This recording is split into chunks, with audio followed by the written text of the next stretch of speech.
વાતાવરણમાં જે રીતનો બદલાવ થઈ રહ્યો છે તેના કારણે ફ્લૂના કેસીસ વધી ગયા છે. વડોદરા શહેરમાં જે રીતે ફ્લૂના કેસો વધી રહ્યા છે ત્યારે ભાયલાલ અમીન હોસ્પિટલના ઇમરજન્સી વિભાગના ડોક્ટર કેશા દ્વારા ફ્લૂના કેસોને લઈને ખાસ જાણકારી આપવામાં આવી છે. આવો સાંભળી શું કહી રહ્યા છે ડોક્ટર કેશા. નમસ્તે, મારું નામ ડોક્ટર કેશા માંકડ છે. I am a consultant emergency physician here at Bhailal Amin general hospital, Vadodara.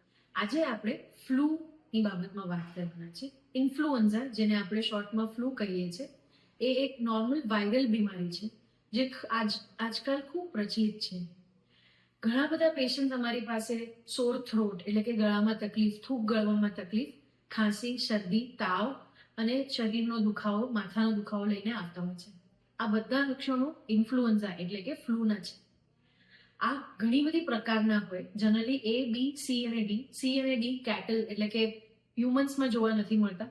માણસોમાં A અને B પ્રકાર જોવા મળતા હોય છે, જે બહુ કોમન છે.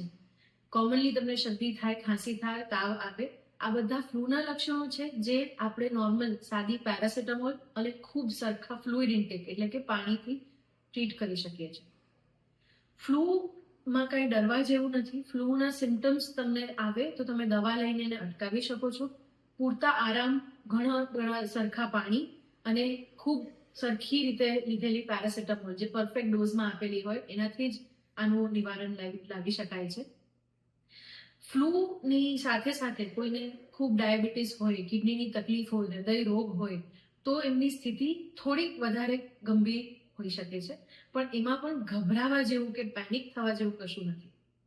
આની સાથે સાથે હું એ પણ કહીશ કે ફ્લૂ કેવી રીતે આપણે પ્રિવેન્ટ કરી શકીએ. જ્યારે કોઈ તમે માણસને મળતા હો જેને પોતાને ખાંસી હોય, તાવ હોય, તો પ્લીઝ માસ્ક પહેરો અને સામેવાળા વ્યક્તિને પણ રિક્વેસ્ટ કરો કે માસ્ક પહેરે. બને એટલું એમને આઇસોલેટ કરવા કહો જો એમને ઓલરેડી ફ્લૂ હોય તો.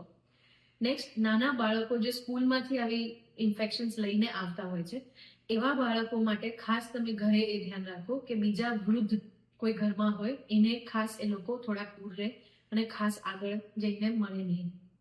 નેક્સ્ટ, બાયચાન્સ જો ફ્લૂ થાય તો પેનિક કરવાની જરૂર નથી. ધેર ઇઝ અ પોસિબિલિટી કે ઘરમાં એક જણને થાય તો બીજા ઘણાને થાય, પણ ધેટ ઇઝ નોર્મલ. શરદી, ખાંસી, તાવ એક એવી વસ્તુ છે જે નોર્મલ પેરાસિટામોલથી જ આપણે સરખી કરી શકતા હોઈએ છીએ. સો એમાં કોઈ ગભરાવાની વાત નથી.